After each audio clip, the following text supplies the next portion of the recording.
Welcome back, people. It is episode 50 of season 3. Vince and I are back as if we never left. It is December 12th. You will be hearing this on the 14th. We're a day early. Life happens. If you're listening to this on any sort of streaming platform, know that we're on all of them. So if you get your music somewhere else, you could do that too. Also, if you want to see these beautiful faces, go on to the YouTube. Vince, we're back, man. How the hell are you? We're back. I'm in the same place I was last week. I'm still on dog sitting duty, and I am better because of it.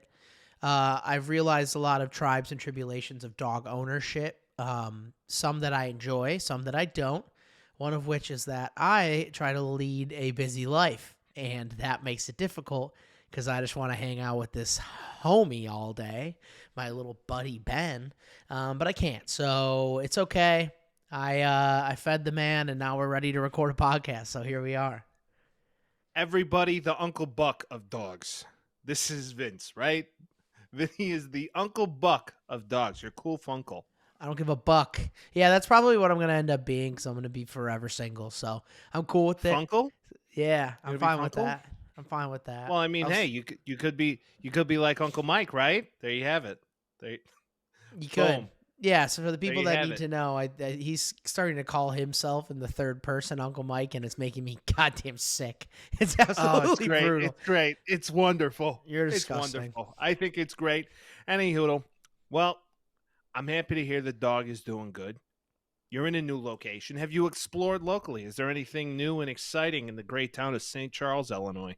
Yeah, so I'm in the new location again, only for these 2 weeks, and then I'm back into my city And then he's back lifestyle. in the city, people. He's not becoming a suburbanite. No shot. I did, though. I went to Reams. Reams is like a meat deli, and they age meat, and they have nice dips and stuff. Leave it to my Italian friend to find the nearest deli. You guys got gabagool? I did. I did not get gabagool. I did get a couple dips. I got a couple meat sticks. It was a good visit. Outside of that, I went to the local Jewel Osco, so that was pretty cool. That's about it. Right. Yeah, that's about it. Okay. There's not. I'm going to GME on Thursday though. Oh, very nice. Provocative way of saying meat stick. What type of meat stick do we indulge in? I got venison. No, I got venison. Yeah, I got like venison. Like they look like Slim Jims, but they're meat sticks. Are they delicious? Delicious? Awesome. They're awesome. Yeah, and I like the taste of venison, so did me well. Who knew Vince is a deer kind of guy? Yeah. Well, my name starts with V. Venison starts with a V. Come on. I guess far stretch, but we'll take it. Hey, GME on Thursday. You can't beat it, cuz. Yep. Agreed. Hey, that's the best. Well, that'll be a good way to kick off the episode drop day. And then speaking of episodes, we got a fair amount to get into today. But of course, we are going to start with Strange and Unusual, which so happened to happen literally the day this podcast dropped last week, and we could not fit it in as much as we'd like to. We always try and fit it in. Pause. Anyways, I'm going to let Vince bury this one. Yeah, Sean McDermott loves terrorists, I think is the way that we should start that. He does? I don't think he loves terrorists, but I think he appreciates the grind. I don't really know how to frame it. Sean McDermott a couple years ago, and this came out recently, which is why we're talking about this, but this is not a new thing. I think, 2020, 2019 maybe, he was speaking to his team, and he decided that he was going to use the difficult and thoughtfully planned out terrorist attack on the Twin Towers as motivation for his team to work together for one common goal. The common goal for the terrorists was to have a terror attack on America. Common goal for Buffalo Bills is to win a football game. So comparable events, both of which had disastrous after parts of it. So I think it's pretty fair. I don't think anybody should hate on him. But in all reality, sarcasm aside, I did watch Sunday NFL Countdown on ESPN talking about this, and everybody was like calling for his job. And I'm like, that happened years ago. You can't just fire him now because you just figured it out. Like, what are we doing? Yeah. No, I don't think that's call for your head. I mean, let's face it. We really want to break down the information conspiracy pod. Allegedly. No, this happened watching for the- sure. This happened for sure. No, meaning what I'm about to say. Allegedly, the U.S. Okay, good. government conspired to, Right. create Steel that attack beams. on its own people. Steel beams, beams. burn rates. They don't lose change video. Some people all from say. when we were kids. Some people say. Like I said, allegedly, but no, that did happen. It was a tragic day. I was in the 3rd grade, Vince. I think you were like 4. I was in first, I think, or kindergarten, something like that. Yeah, whole thing. it was a traumatic day. I was 6. Traumatic day. I was 6. Anyways, very interesting way to try and pep up a team. Yeah. But I Well, guess, 'cause, dude, I guess it kind of worked. What When a I- drama-filled game. and the thing again, he didn't do it this week. He did it in like 2019.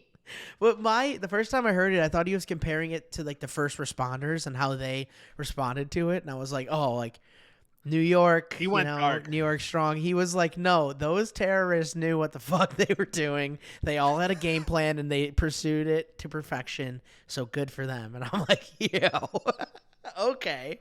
Chill. I mean, it's very odd comparisons. I mean, you could have gone from anything. We could have gone Snow White and the 7 Dwarfs. How the 7 Dwarfs, they did their 7 thing. drawers. And then dwarfs.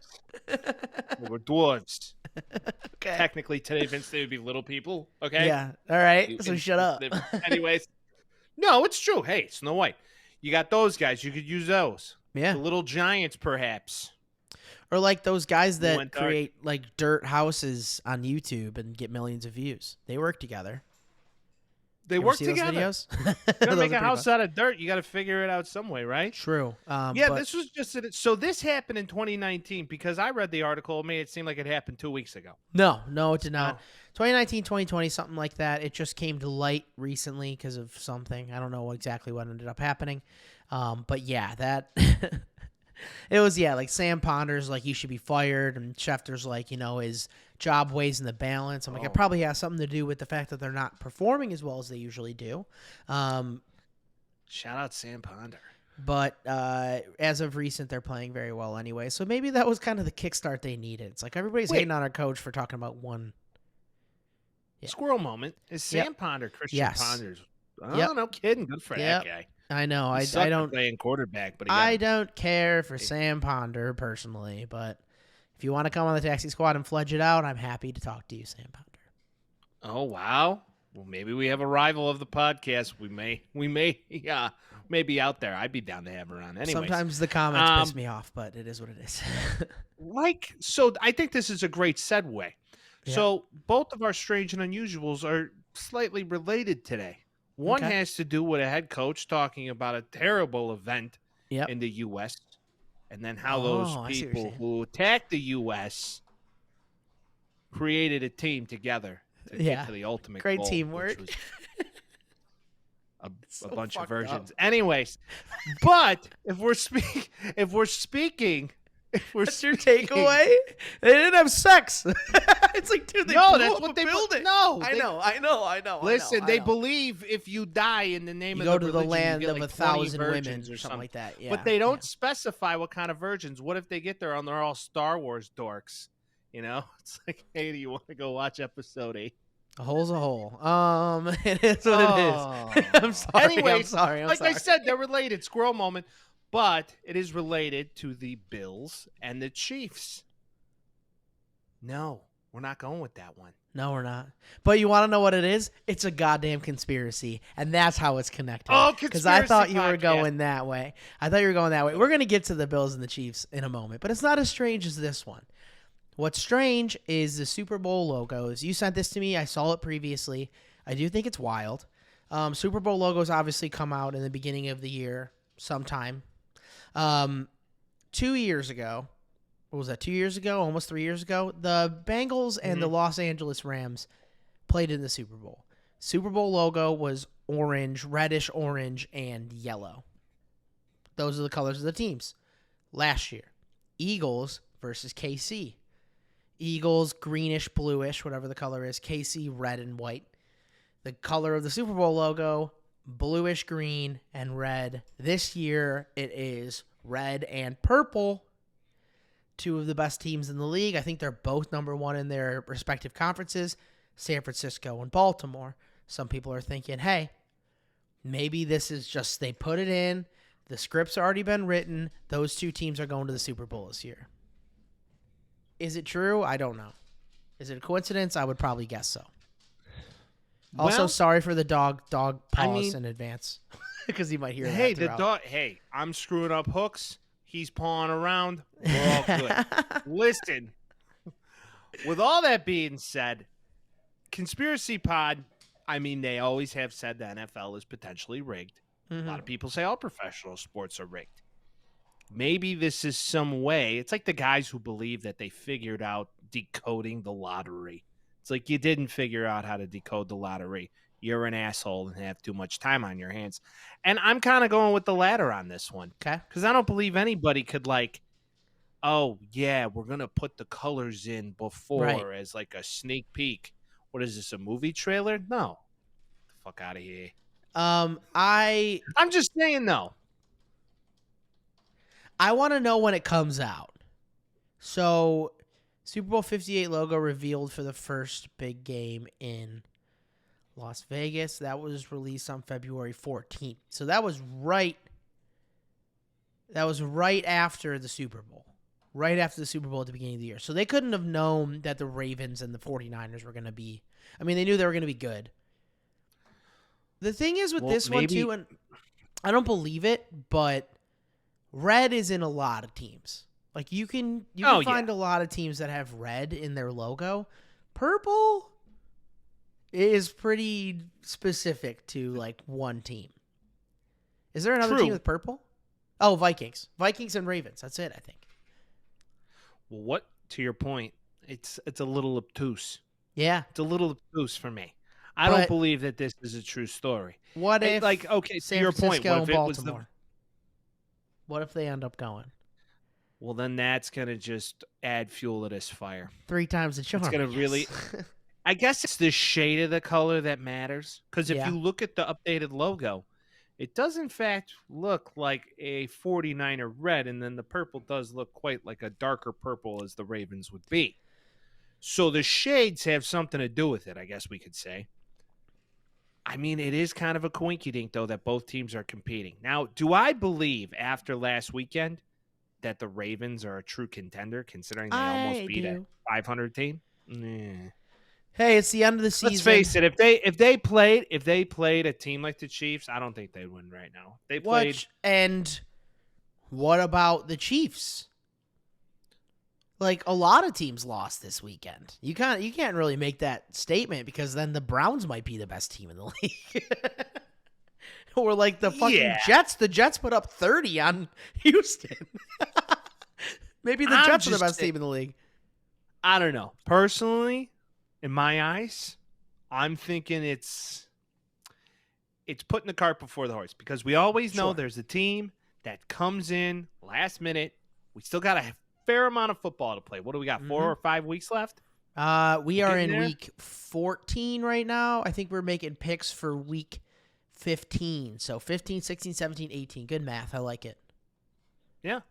So 4 weeks. We're right there. We're right there. Time will tell. Considering time, shaving it off. Maybe you got to shave off some time of your beard. I need to. Right? Holy moly. Yeah. Maybe the shave bet comes back. Who knows? Maybe never. we tie a shave bet back to this. Won't happen. You need to do a beard bet. That's what we're talking. Mikey Beards. I don't know. Dude, I can't grow a beard. Yeah, this guy can't grow a beard. But if I was to grow a beard, I would shave it. And if I was to shave it, I would use our great friends at Henson Shaving. This part of today's episode is brought to you by none other than our friends at Henson Shaving. If you guys have been listening to the show for a while, you already know that we swear by Henson Shaving. We've been using them for months, and there really isn't a better product out there. The Henson razor puts an end to shaving irritation and cuts while also making your skin feel comfortable and smooth. This razor is made by using CNC machines to aerospace standards. That's right, rocket ships, people. That means it's made to very tight tolerances, meaning that the combination of how securely it's held and how minimally the blade is exposed delivers a smooth and safe shave no other razor can offer. It's literally one blade. Be safe. Please be safe. They're very sharp. You twist on the top and you get to work. It's that easy. You remember the beard bet?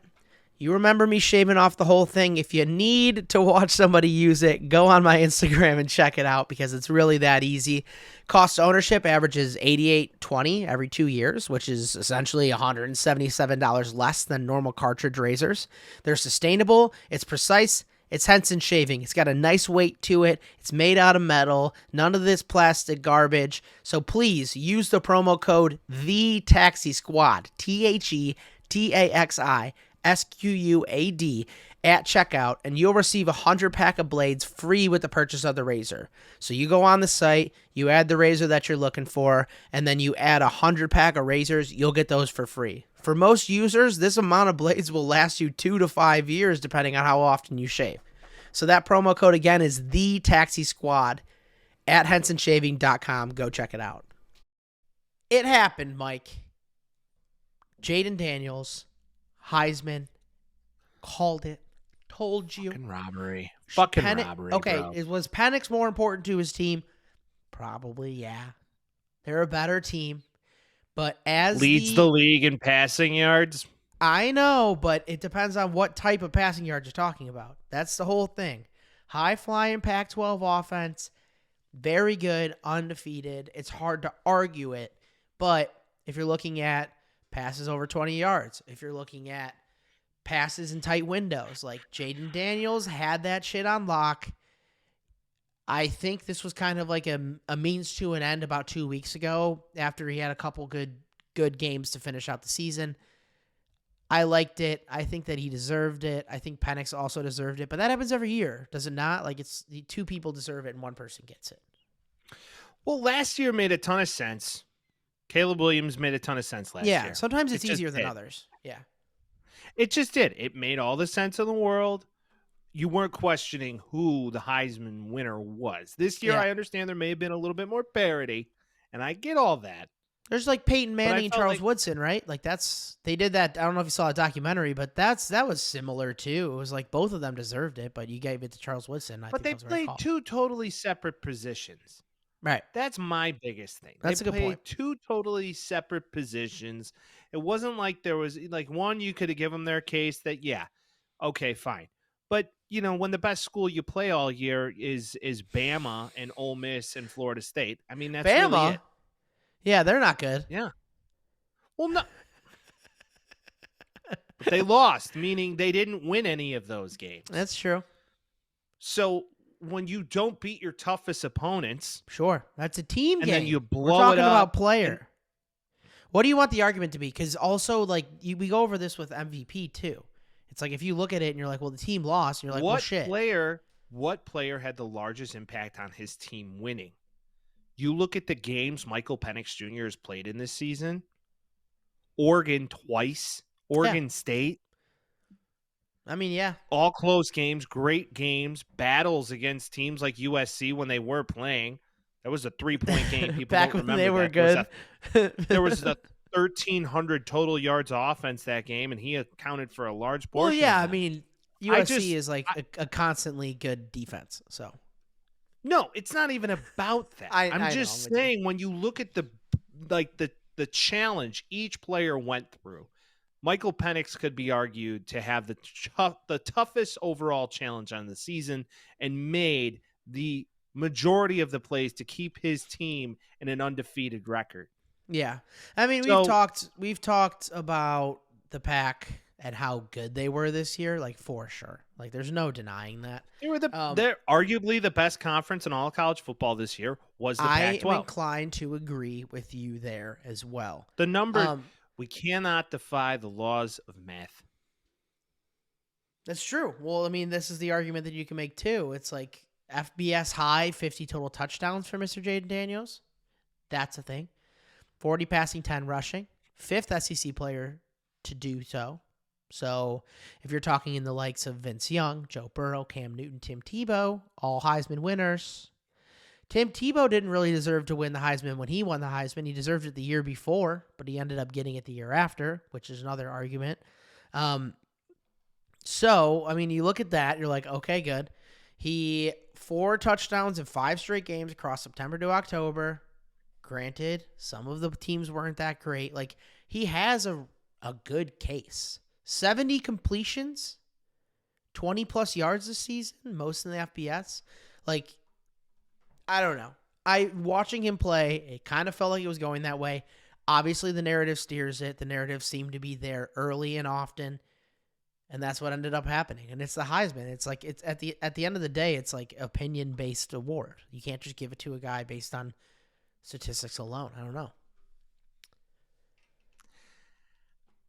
I understand that, and I think the opinions are like just you're dead wrong. Like I get it, but it just doesn't feel right to me. And he had 40 touchdowns in total on this season. 50. 40 passing, 10 rushing. Oh, okay. Well, I'm just going off passing. Well, it's a Penix bigger game had 33 than that. and an extra. Yeah, I'm just saying when the guy that he's against has an extra 500 yards of passing, to me, if it's truly a quarterback award, which it's becoming, we can't deny the fact that it's becoming a quarterback award. Devonta. I get it, but the past 3, you got Bryce Young, Caleb Williams, now Jayden Daniels, quarterback. Yeah. Before that, it was Joe Burrow. Before that, it was Kyler Murray. I mean, it's going to always. And then before that, it was Baker Mayfield, Lamar. So it's like 3. It's like 3 and 3. So out of the past 8 years, we have 2 other position players to win a Heisman. It's the fucking quarterback award. It's skewed quarterback for sure. I'm just saying, if we're gonna give the best quarterback with the hardest schedule the fucking thing, give it to the guy that deserves it more, in my opinion. He worked harder for it. It's hard to argue against it. I'm with you. I'm happy this happened because I called it weeks ago. Now, I'm not. Now, don't get me wrong. I'm not saying Jayden Daniels hasn't been a dog since he walked onto the great University of ASU. Yep. Right? I saw an amazing stat the other day that when that team was assembled, it was like Jayden Daniels, Brandon Ayuk, Rashad White, and like 3 other studs. Squad. 2 of which right now are in the NCAA, the rest of which are in the NFL. And making a difference. Yeah. So Brandon Ayuk Herm specifically. had a team. Herm had a fucking team and didn't know what to do with it. And speaking of 2, this is another, and this can kind of segue into our next conversation, but this is another transfer winning a Heisman. Because you have the Baker Heisman, you have the Joe Burrow Heisman, you have the Jayden Daniels Heisman. I feel like we're going to see this a lot more often now. Sometimes it's going to be smaller schools and guys want to upgrade, and sometimes it's going to be bigger schools where they don't get a shot. Cam Newton, Heisman. Florida. A lot of I get that. I see where you're going with it, but back then it was different. You transferred because you knew you weren't going to have a shot. You weren't going to have a shot. Yeah. Now they say on average, a kid who transfers, who's in a major position like a quarterback or a running back, who's an absolute stud, let's say blue chip prospect, is going to average $5 to $10 million in NIL money. Yeah. I mean, at least in the past, they were hiding paying them, but now it's just so in your face. I don't know. I don't think it's better. Not knowing that a fucking 19-year-old is making more than I would make in almost a lifetime. Yeah, but they're making a bigger difference. No offense to you, they're making a bigger difference. No, they're not making a fucking difference, Vince. The fucking guys who go save people out of burning buildings make a fucking difference. Don't start with that. Come on. You're telling me the LSU quarterback doesn't deserve, like, he does. The amount of eyeballs he gets on the screen, he deserves it. Of course he does. But he at 19 years old, what are you going to do with that money? That's been my argument. I agree, but we're not supposed to be their parents. We're not their parents, man. Uncle Mike cares, Vince. Oh, shut up. I hate it so much. Uncle Mike cares. It's the worst thing you do. It's the worst thing you do. I found Vince's ick, and I'm hammering it. I love it. God, anyway, it's sickening. But to the point, so congratulations, Jayden Daniels, first and foremost. Kid's a stud. Not disagreeing that he's not very talented. I believe there was an argument. Now, though, if we look forward, I believe this is going to continue to be a QB award. And Likely. unless there's a dog, right? So to that point, the transfer portal right now, and we kind of let into that, is insane. And the money being thrown around right now is crazy. So I thought, why don't we kind of go over our predictions for some notable players? We're not going to go into each and every one. We're not going to go into linemen. We're going to go into crazy position players. You guys seeing this? These guys seeing this center? Yeah, right. It's like, what the fuck are we going to know? Like he's probably going to go to a good program. Yeah, I agree, Todd. Anyways. I think my first take, I think Bo Nix should stay, and then he should play another season.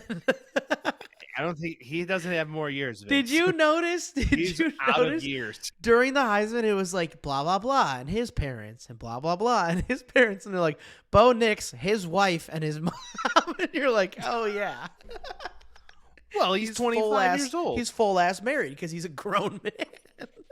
It's just funny. I mean, hey, looking back, if I could be, slinging a pigskin over those mountains when I'm 25 years old at college still, fuck yeah, I would be. The coolest facility in college football, nonetheless. Yeah, he's got Nike everything. He's decked out, cuz. But to that point, I say let's go over them, and I say we start with quarterbacks because everybody wants to talk quarterback. Mm-hmm. So let's start with Kyle McCord, Ohio State quarterback, already in the transfer portal.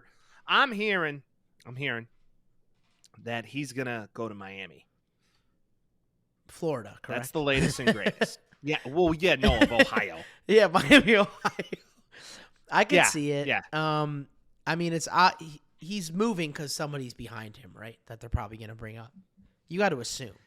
I don't know if either that or it's Ohio State. They could go get some of the best talent in the country. And say, well, that's what I'm saying. It's like he has to feel like the pressure because that's a competing team. Miami didn't have the best season in the world. They ended up coming around a little bit, but even so, just like boneheaded mistakes. Like that's not necessarily the smoothest team to go look for right now. If I'm in that position, or is it just playing time? Let's kind of put the car in reverse for a minute in the terms of corporate sayings. So if I look at this from a 2,000-foot lens or whatever, yeah, we're just gonna take let's that's interesting. Let's take a step back. Yeah. So if we think about this is right in the recruiting window for most of these programs who are not going to a major bowl game or not competing in the Final Four teams, right? So, and even they are, colluding, so to speak. Yeah. So I believe the windows should change for transferring and then guys who are going to go in their commitment window. It needs to change a little bit because I just think it overshadows what younger guys coming out of high school are doing. Yeah. And I also think this isn't necessarily good for the game to increase player mobility, especially at this level, because those great, potentially good high school players who would have an opportunity to start are no longer going to have that ability to develop themselves. That's a catch-22 though, isn't it? Because you have a lot of guys. You have a lot of guys that are sitting behind dudes that are like, I can go elsewhere and get playing time. If they don't get playing time, like, same thing. Like, you don't have Cam Newton if he never starts in Florida. He was telling a story the other day, and he was just like, they didn't even name a second string QB. So he didn't even know if he was second. And he didn't know if he was second or third, so he went to Auburn, and then he changed that program around. So it's like, I would almost rather have a sophomore or a junior that isn't getting a chance that feels like he should get a chance than like an incoming freshman that's probably going to get redshirted anyway. To the point, though, wasn't as active as it was, then as it is today. Sure. Yeah. Right now, it's just kind of like, it's like free agency. It's like, fuck it. Well, it is. If I don't like the situation here after a year, I could go anywhere. The money coming in is comparable, though. So it's like... Yeah, no, I know. If you're maybe it should be that way. I read an article today that Marvin Harrison, if he decides to forego entering into the NFL draft and stay at Ohio State, there are boosters out there and NIL money attached to his name that would make him his same yearly NFL salary. So Yeah. that's $20+ million as a top 5 first-round pick. That would which be is stupid, absolutely obviously, but bananagrams, to my Yeah. point. yeah. I mean, is there a limit to the amount you can give to a guy? I don't think there is. I think at this point it's just like the Wild West. We Right. might come into a situation where guys are fucking full-blown, which we already are, but Yeah. like full-blown millionaires before they even enter the NFL. Yeah, Caleb Williams included, for sure. Absolutely. But yeah, no, I mean, they're making the money that the NFL makes in a lot of ways. Obviously, there's so many college players in commercials these days. Like, I feel like they should have that opportunity if the school is making that money. I don't think schools rob enough people. Like, I don't think they should be able to rob their athletes too. I don't know. Like, as it's going on, I'm becoming more player positive on it. Like, if you can make $5 million as a 19-year-old, good for you, and hopefully the people behind you are taking care of you so you don't fuck around with that money. But the fact that Just save that money. Well, that's what I'm saying. And it's like, there's a lot of guys that aren't going to make the NFL, and like maybe that's beneficial. And then there's a lot of guys that are, and they're going to be rich, and maybe fuck around and lose $5 million instead of your first entire paycheck. I wonder if there will be a direct correlation to guys who are like studs in college, like 10 years from now, who made bags and got to the NFL and weren't motivated anymore, and then absolutely Fine, fuck sucked them. at. Fine, Because fuck you 'em. see what I'm fine, fuck them. That's I kind of like where the way I'm at. Vinny thinks. Yeah, fuck them. If I he's- don't mind. Yeah, I'm with you. Anything But I'm else, just saying, I would dude. like to Anything see the else, like, statistics. try your hardest, and if you don't, you're fucked. So, That's true. That's true. All right, let's get back to the list. Yep. So Kyle McCord, Trevor Etienne, yeah, brother of Travis Etienne. yep. I don't know. He may go to Alabama potentially. A quick Either aside. that or what's up? He's probably going to end up in the NFL. The amount of brothers that are in the NFL is astounding. Genetics run There strong. are so many brothers now. It's got to be at a max that it's ever been. But regardless, again, Trevor Etienne, I wonder why he's transferring. Because Florida's just not coming around and being a good team, or what? That's the way I view it. He has more years eligibility. Chances are it's more money related, but You can he make wants to go money in somewhere. Gainesville, though. Like, I'm sure he can make money there. Yeah, I get it, but if you have a window to go somewhere and, maybe team up with one of your boys, maybe Texas to the A&M. point, guys are talking. Maybe Texas A&M, they're going to have a bag to Yep. give people. They always do. So they got all that ag money, Yeah. so to speak. But we'll see. I think it's interesting. I think it's one of those situations where I think he remains in the SEC, gets paid heavenly. Well, You also- want that old money. he's a running back, so get your money now, bud. Get your Pretty money now. Like, Time it you're doesn't not in the getting you're NFL not at getting this it in stage the of the game. NFL, right? So, and he's True. probably learning that from his brother right now. So go get your money right now, my man. Get your money. Dylan Gabriel. This is something I wanted to. Weird. Everybody thought he was gonna stick with Oklahoma Yeah. because they were actually pretty good this year. They lost Is two he pretty. good though? I don't think he's that good. I don't either. I think he knew he was getting pushed out. I think they got a dog coming up behind him. Yeah. And right now, I don't think he saw the writing on the wall. Like, Yeah. you're not here long term. So I believe that he commits to Oregon, which is confirmed now, Okay. and takes over the Bo Nix role. Which Bo Nix, maybe that's the thing of Oregon now. Maybe they just become the team that takes in old dudes and turns them into new dudes. If it works, bro. Could Why work. not? Why not? Yep. Cam Howard is a name to pay attention to for Ohio State. There's a lot of rumblings going on right now. So Cameron Howard is the quarterback at Washington State. Cam Ward. Ward. Sorry. Yeah. I was There like, was who an the fuck HO is there. Cam Howard? Who? It Dwight's sounds brother. like it goes. Yeah, Dwight's brother. Dwight. Anyways. Oh, God. Anyways. Cameron Ward, Yes. quarterback for Washington State. Pretty good this Notably year. good arm talent. Yeah. And played very well there.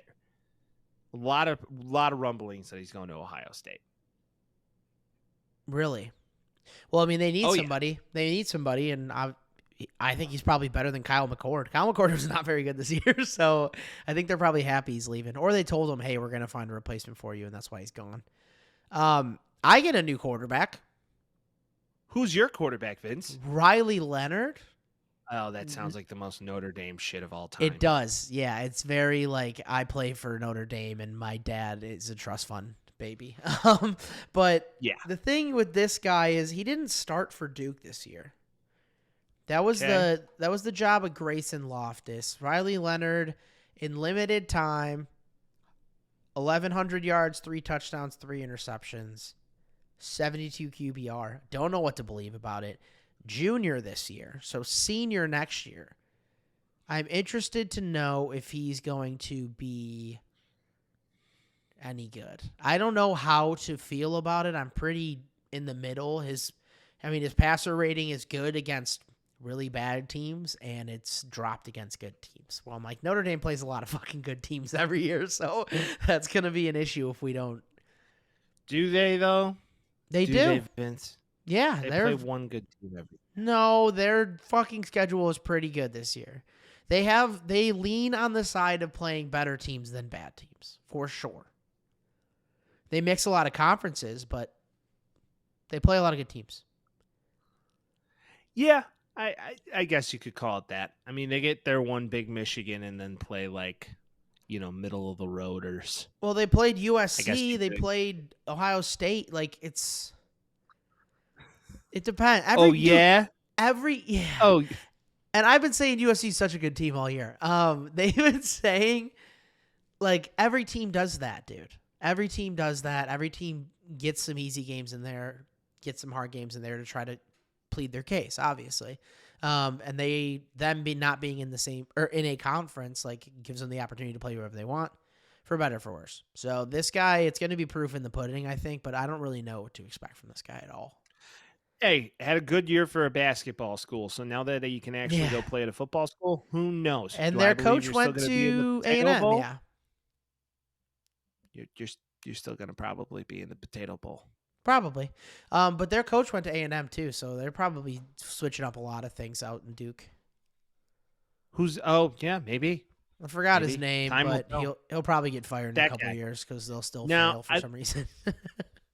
I'd like to talk about DJ Uiagalelei, who I thought was destined to go to Oregon because his team little number brother 3 plays. What's up? This is team number 3 for him. Yeah. Well, it was Clemson. Yep. Well, Oregon State. Now he's in the portal. How old is he? So it's going to be. He's got to be getting up there. 23. I would assume 23. Yeah. So next year he'll be 24. Okay. That red shirt year helps these guys get over the lump. That's true. Let's think about this critically. What is another really popular orange team? Tennessee? No, because they got Texas? They got that one guy. Texas, they don't have a room for him. Yeah.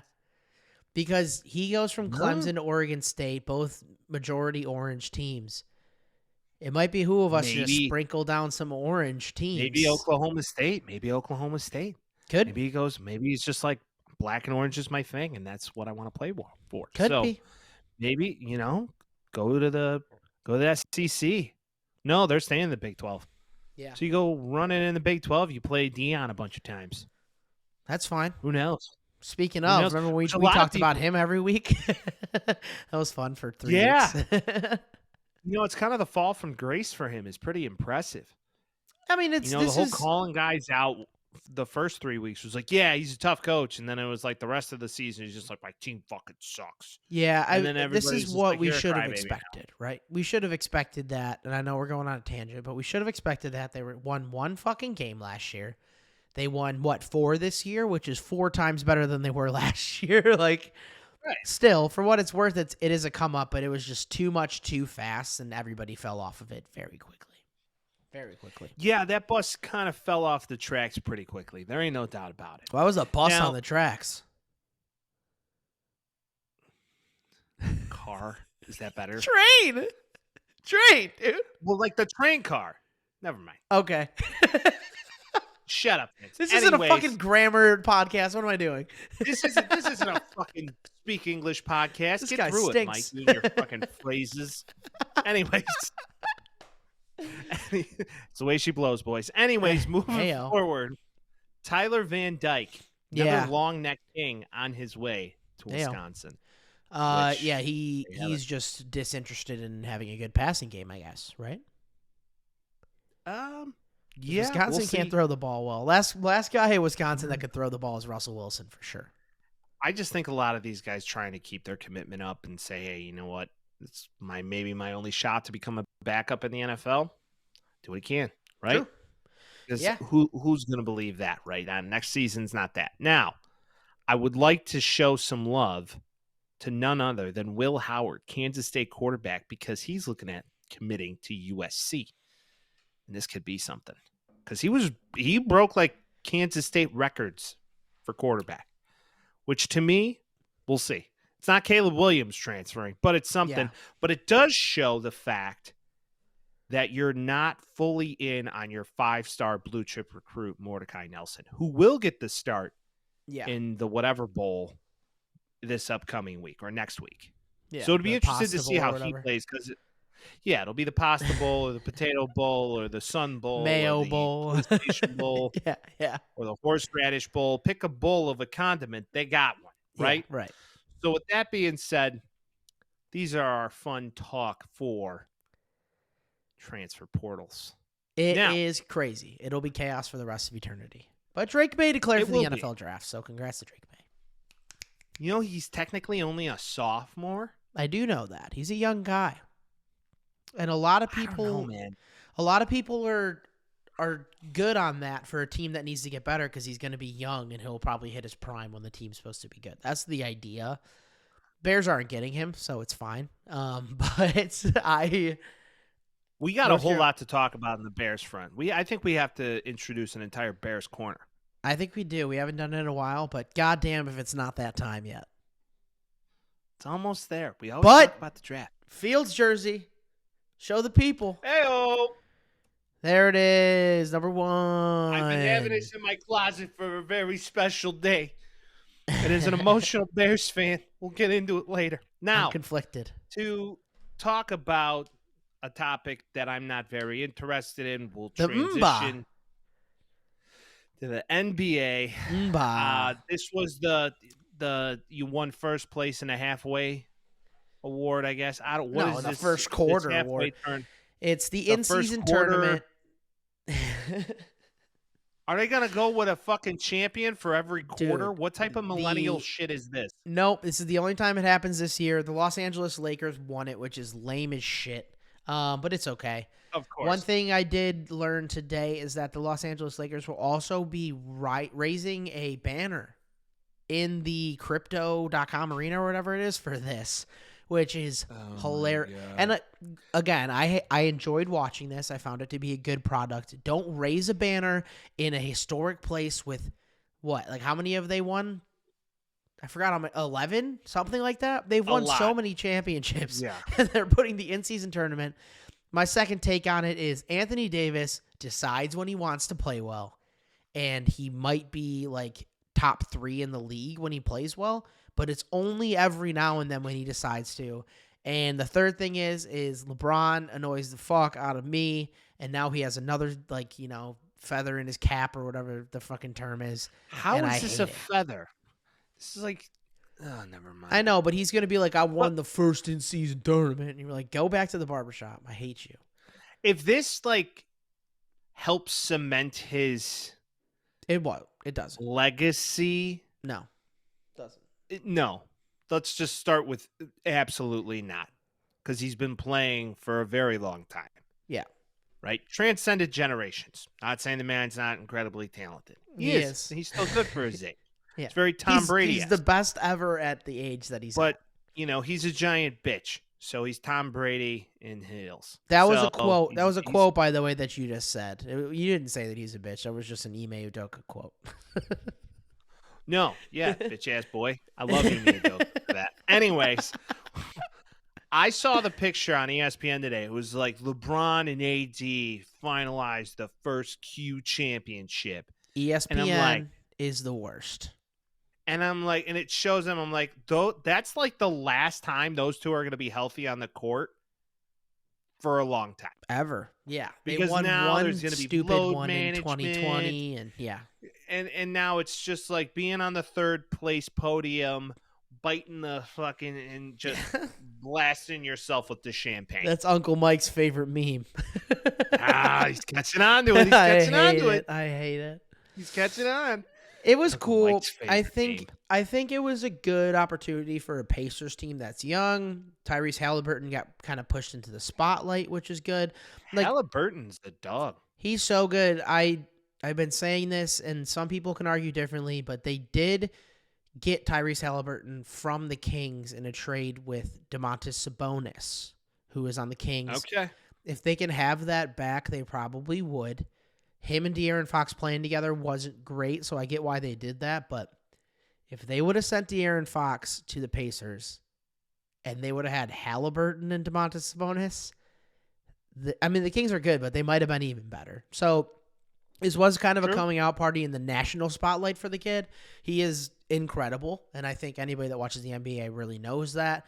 But again, the Pacers aren't going to be competing for a championship this year, and this is kind of why I like this, because it gears teams up like this to have an opportunity to play in really competitive environments without it being in the playoffs. Like, I do think that's fun. It just isn't great when you get a old-ass team like the Lakers in there doing it instead of I think this whole bracket ideology, I guess you could call it, is all stemming from March Madness, because they see the ratings of March Madness and they're like, well, how the fuck can we duplicate that? It's money. Come It's on, always people. money. It's always money. Your money, baby. Your money. Your money, as Trent from Swingers would say. It's always money. But to that point about money, I got a text last night. Hey, Mike, why are there 2 NFL games on Monday night? Weird. My sole response, money. Money. Because ESPN paid him for it. That's why. That was weird, though. Why they started them at the same time doesn't make any fucking sense. Because they wanted to show one on ABC and one on ESPN. It was so dumb. I hated it. We sneak in football, even in the NBA talk. Because they were two very close games, but we'll get to that as we go. But that's the NBA in-season tournament. The Bulls are on an absolute fucking tear now, and it's pissing me off. Kobe White might be the best player in the NBA. Yeah, for some reason. I don't fucking know why. They're good. Well, they didn't make the tournament. I know, and then all of a sudden that Levine, happened. Yeah, Levine's playing off his ass. It's crazy. I don't know. I would trade all of them while they got value. I think they should. I think that they will. Will they? Yeah, but I saw a conflicting report today that said the Bulls are looking for win now pieces. So, and then possibly you got Lonzo Ball coming back in 2030. So yeah, so we'll see him when he's 42, and also they're looking for a couple draft picks on the side of also getting win now pieces, which makes a lot of fucking sense. I don't know. In AK we trust, I guess. I will just keep it going. Arturas Karnisovas. Why is that our gun? Arturas Karnisovas, our GM. Or our president of basketball operations, Mark Eversley, is the GM.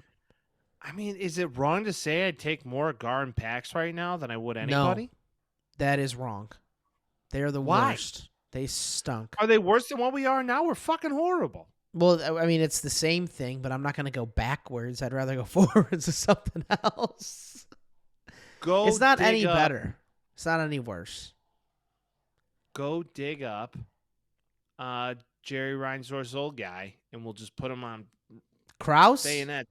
Yeah, go dig up Jerry Krause. He would not work in today's NBA. No fucking shot. Go dig up. Hey, the Bulls almost got Tracy McGrady. That would have been fucking sick. I don't want Jerry Krause anywhere near that team, especially after all the shit that came out, because everybody knows that he was a big old douche. Well, yeah, he's dick, but he's a huge asshole. I know, but now after everybody knows, that's a different game.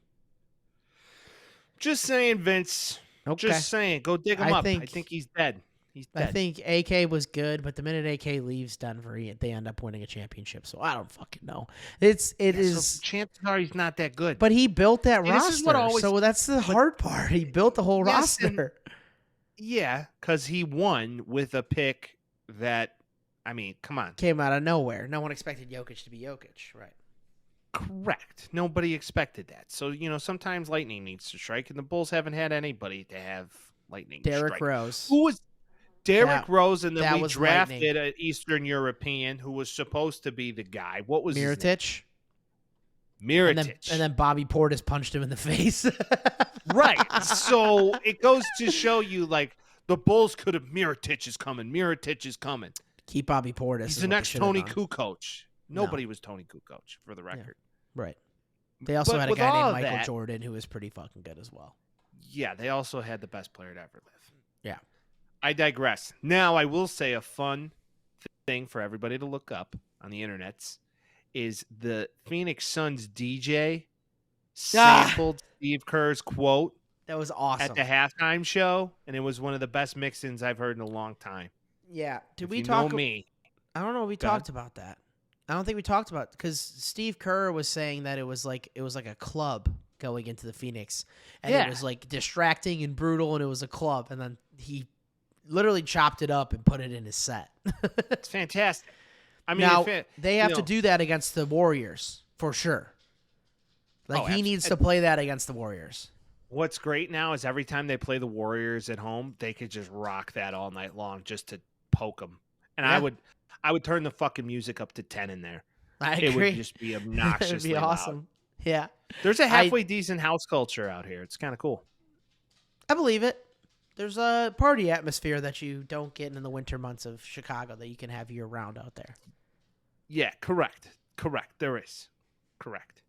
Uncle Mike might be getting too old for that shit anyways, but it's true. Fuck off. Anyways. Anyway, I mean, the NBA is a fun thing. You know, it definitely attracts the kids these days. Yeah. But let's talk about. You sound like an uncle. Hey, the kids love that shit. Yeah, the TikToks or whatever. Now let's talk about a real sport. You see? Yeah, let's talk about America's sport and how the fucking foreigners. Yeah. The foreigners are taking off our whole damn sport. They're getting the biggest contracts. Back in my day, we had guys like Lefty Ford. Lefty Ford. Shane Gillis, great bit. Man. Go check that out. Yeah. True. Shohei Ohtani, $700 million. million. 10 years, Shohei Ohtani. $700 million, 10 years. $70 million a game. Or a year. Yeah. And that amount of money is impossible to conceptualize in my head. I obviously know it's a lot. $700 million is an insane idea. The craziest part about this contract, which came out yesterday, is that he's taking $2 million a year for all 10 years, and he will get the other $680 million in deferred payments after the contract expires. So it's like essentially just give me enough to live. Right, because he's in LA too, so you need a lot of money if you want to live nicely. But he also gets so many endorsement deals, so he's going to be a billionaire quick. Oh, and he's got that Japan money, if he's not already, you know. But by the way, that's a dream of the podcast. Vince and I are going to go scout Japan for the next Japanese baseball star. And it's going to be amazing. We're going to eat sushi. Because we'd be the first person to do that. We'd be like, this guy's pretty good. It's like, yeah, did you read MLB Pipeline? It's like, no. We're going to go I do saw him with my eyes. 2026, people. That's going to be the window. The next World Baseball Classic. Vince and I are on our way to Japan. Do you think they have a Boston roll in Japan? I don't know. I don't know how that works, but we're going to go find Johnny Tran and definitely go see if we can pick up Nitrous and Twin JZ Motors to race at Race Wars. I'm in. If anybody didn't get that, that is 100% of Fast and Furious. Just saying. Original with Paul Walker and Vin Diesel before it was all about family. Yeah. Any hoodle. Shit sucks. Anyway, go on. The first one was a great fucking movie. No, I hate them all. I've watched them, like 3 of them, and I'm like, I'll never watch this ever again. It's just garbage cinema. Hey, there was a fun time for film. Leave it for the off-season. Ja Rule was in that movie, and the famous line is, Monica! Yeah. And that's it. That's it. I know that one. That, honestly, was the least aggressive thing Ja Rule's ever done, so good for him. Shout Firefest. Not about how you stand by your car. It's about how you drive your car. You should know about it. Thanks, Ja Rule. Appreciate it. Thanks. Whoa, speaking of the Twins, know what we forgot about the World Trade Centers? What? MTV called Ja Rule. Oh, Ja yeah! Rule on the phone. Dude, I forgot. All right, we got Ja Rule on the phone. Yeah. Hey, what's your opinion on this whole Because attack? that's the first person. That's the first person I think about when this goes down, as Dave Chappelle would say. He speaks for the people. Ja Rule does. He does. Anyway, back to Shohei Ohtani. A lot of fucking money. Shohei Ohtani taking $2 million a year. I was listening to Jeff Passan talk about this. It essentially opens them up, obviously, for more signings before they get into the luxury tax. A lot of teams feel like this is unfair, which I understand, because a lot of teams, especially smaller market teams, wouldn't be able to pay a guy $700 million, and then they shouldn't be allowed to then defer the payment, is the argument. The last collective bargaining agreement already spoke about this, and they said you can defer it for however long as you want, as long as it's agreed upon by both parties. So they already did that. It already happened. It's going to go through. I understand the concern with the other teams, but baseball doesn't have a cap for a reason. So nut up or shut up, my friends. One thing that I do want to note right now is that Ohtani signing with this team could possibly have ripple effects for the commonly considered number 2 free agent coming into the MLB this year, a man by the name of Yoshinobu Yamamoto. I don't know if you've heard about this man. He played in the World Baseball Classic. Yeah.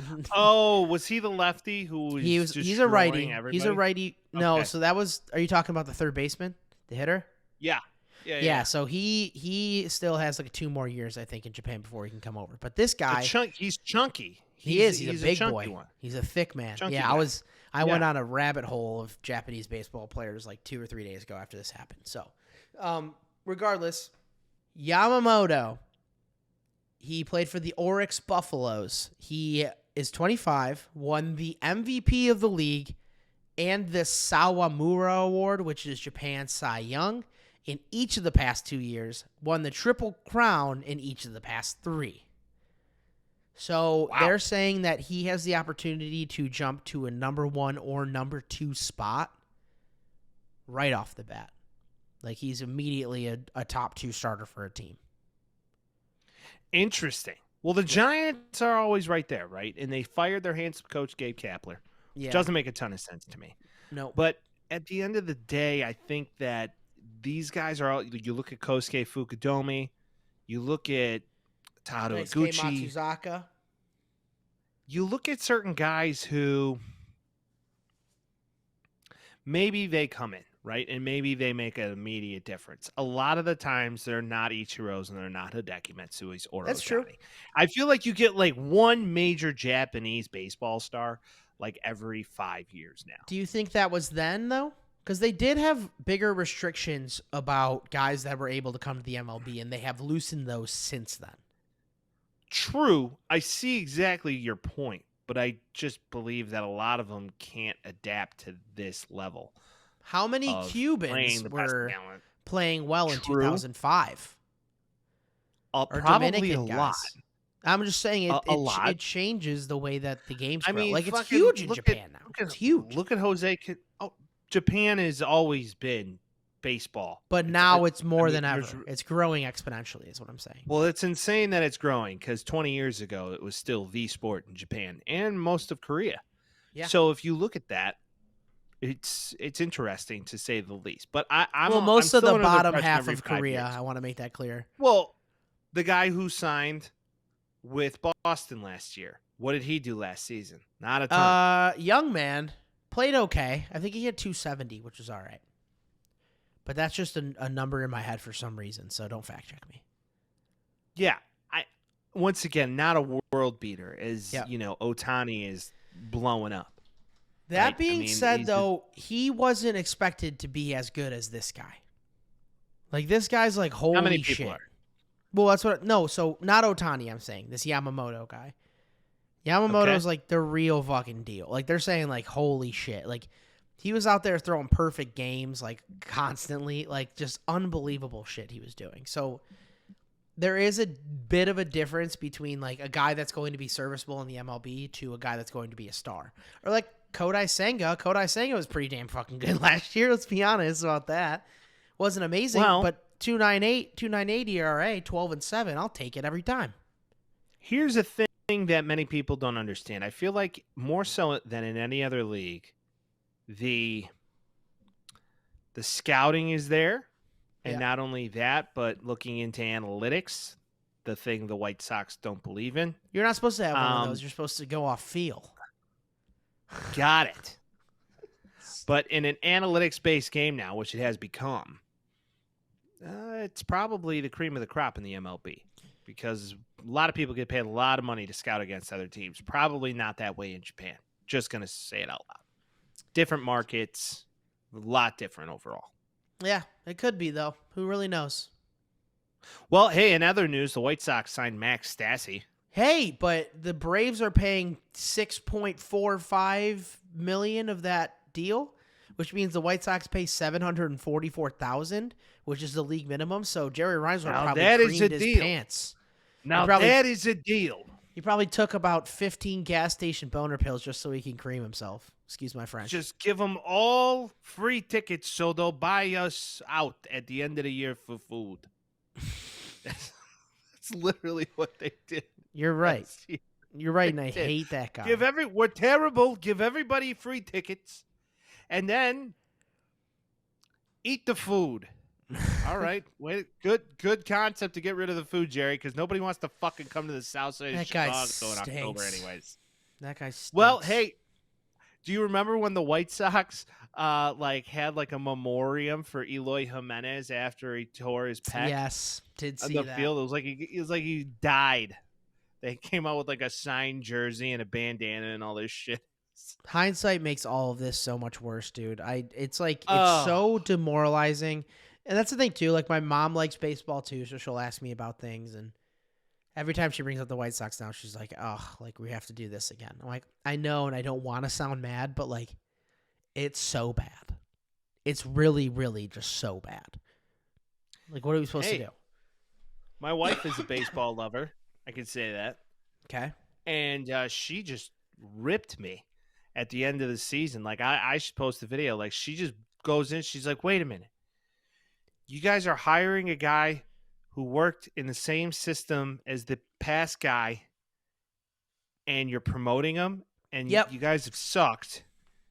So what's going to change? It's so stupid." I'm like, she's being reasonable, which is the first thing you can't do as a Sox fan. You cannot be reasonable. Wow.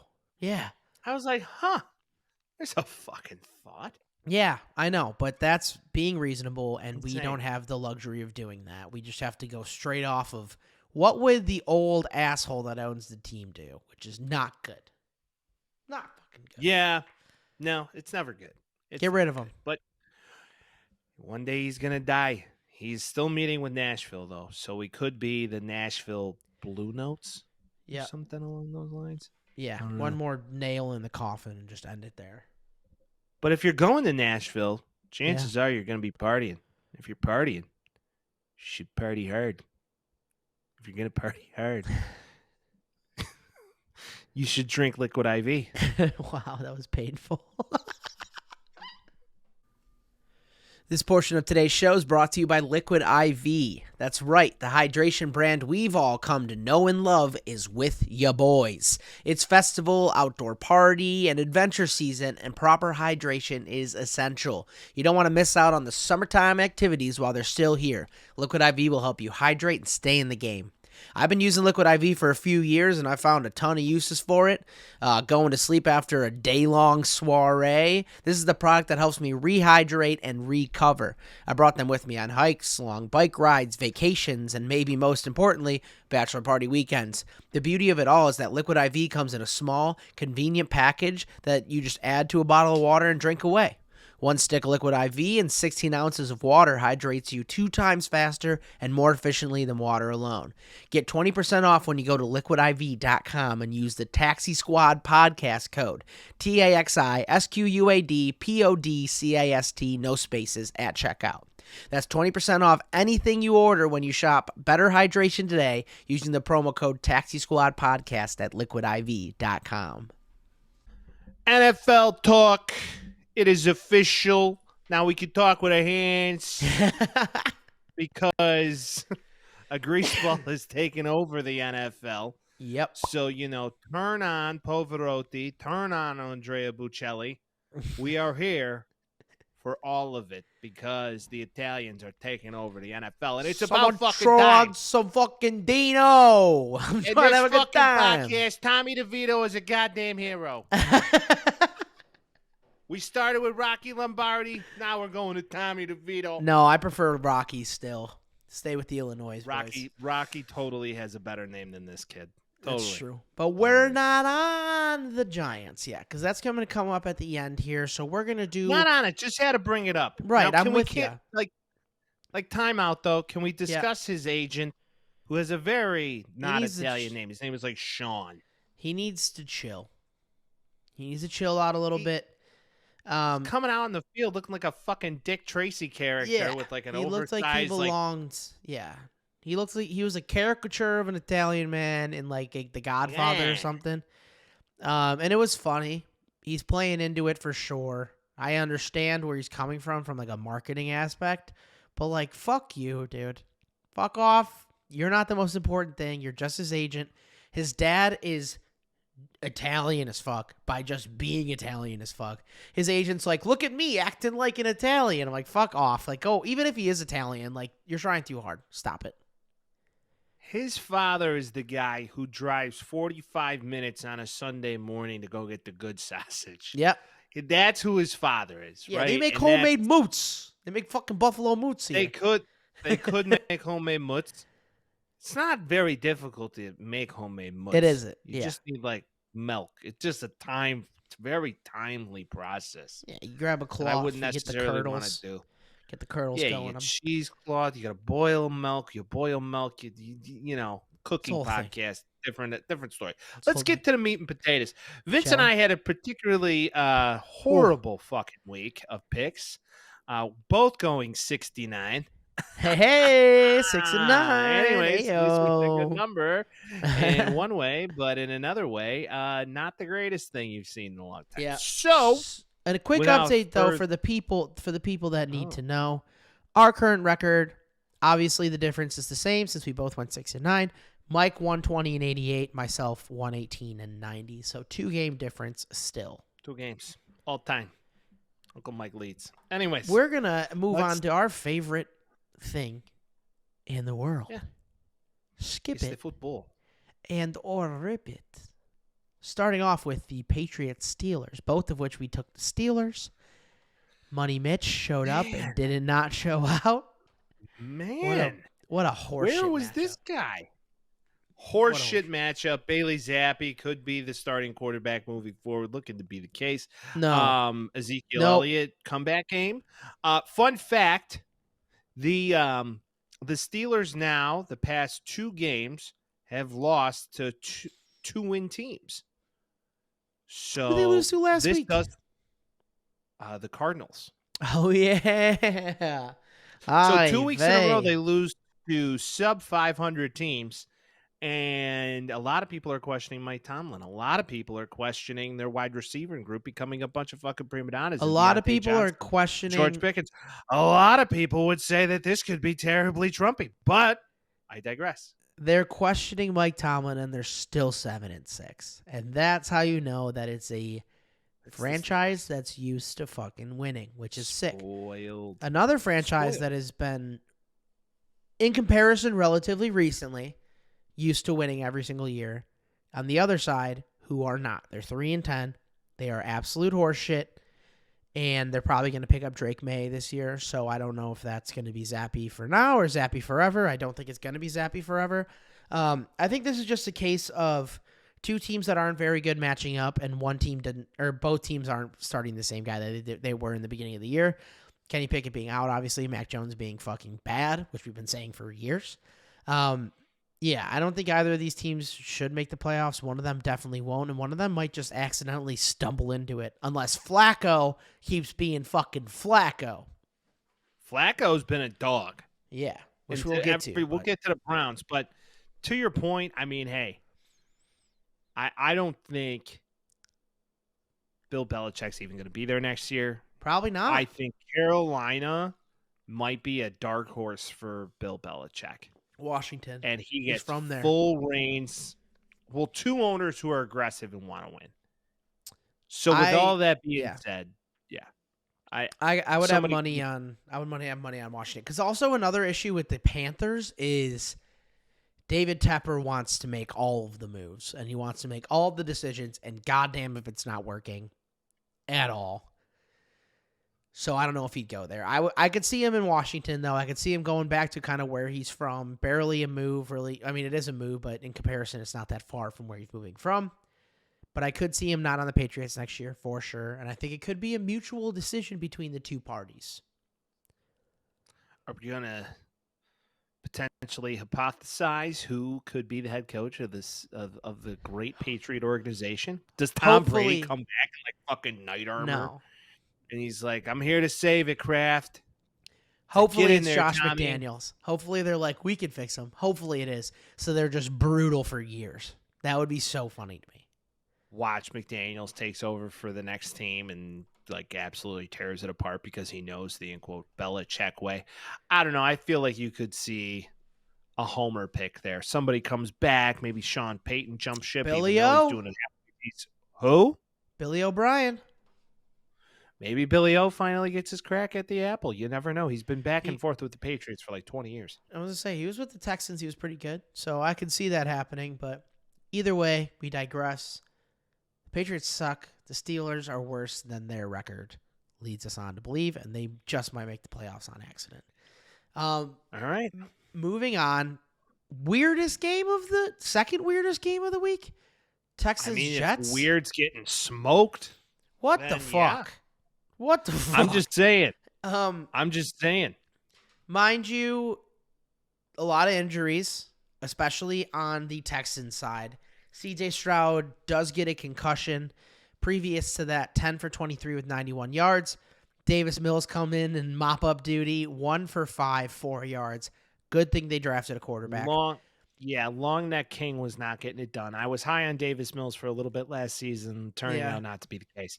Now, with that being said, Zach Wilson had himself a game, 27 to 36, 301 yards, 2 touchdowns on a rainy, shitty afternoon. Come on. Is he a consummate backup? Is he a guy that can come in and play one game really well, and then if you give him any more, it's just not going to work? Well, I think he still has room to develop. I mean, he's only in this now, this is his 3rd year. So he was really bad usually. He's like usually really bad. But I mean, I don't know if that Texans defense just came out flat. Not clear if they had a game where it just looked like poo. You know, you get one, and they're still a young team, and they were playing in the cold, first game away in a long time, difficult place to play in New York, cold, wet. You know, could have just been not their day. Their starting quarterback gets a concussion, very tough defense. Will Anderson gets injured as well. Not good. Not good at all. The Jets, this is a morale booster. That's about it. Well, it kind of gets them out of the first round, which gets them out of the top 10 potentially. And we'll talk about how that draft order may look here shortly. And but Jets, everybody. Oh yeah, potentially. Now, moving on to the next game, another rainy, shitty game in the Northeast. Yeah. We moved to Maryland. The Rams and the Ravens. Sneaky good, Los Angeles. Oh, yeah. Odell had a comeback game of comeback games. Yeah, Odell went off. The fact this went to OT, a little bit surprising. Lamar had quite a performance as well. No rushing yards on the Baltimore Ravens, quite like outside of Lamar Jackson, obviously. But I think even though the Ravens won this game, and I've been good with the Ravens all year, and I haven't for the last couple of years, the Ravens are pretty fucking good. And I don't think anybody can deny that at this point, hence the Super Bowl color fucking whatever that we were dealing with in the beginning of this game. But Matthew Stafford going 23 passes, almost 300 yards with 3 TDs. Kyron Williams, welcome to the NFL. I feel like this might have been his best game he's ever had as a professional. And then Cooper Kupp is like Puka Nacua. I'm still bossing this bitch. They almost won that. The Ravens are at the very least a top 5 team in the NFL. I think they're a top 3 team in the NFL. This is a good game by the Rams, and they're saying, hey, we're not going to be as shitty as we were last year, and we can actually come out and do something this year. To the point, they were in this game, goes to overtime. Pretty impressive to watch They had a real chance to win this game, and Stafford looked like the Stafford of old. He still shows flashes. He shows that he's aging. Don't get me wrong. And I don't know if he'll be back next year, but he's playing strong right now, and there may be an opportunity for them to make the playoffs. We'll see. They can They're sneak into 6-7 that last, right? that last place. It's going to be interesting to see who gets the last playoff spot in the NFC. Cooper Kupp, though, had a great game, the game that you'd expect from him. They took away Nakua, but to the point, Odell comeback game, 4 receptions, 97 yards, and a touchdown. Lamar was definitely targeting him, which is nice to see. And the touchdown dances are immaculate with that man. Yeah. Can I just say that? Isaiah he Likely. Michael Jackson. Oh, what about him? Quite a good backup tight end when you lose a guy like Mark Andrews to have Isaiah Likely on the other end. He looks like he's a power forward in the basketball. It's pretty insane. He could probably start tight end for most people in the NFL. Sure. That's the interesting part. So they know how to use him, and they do utilize him. I do believe that moving forward, the Ravens have a legitimate shot.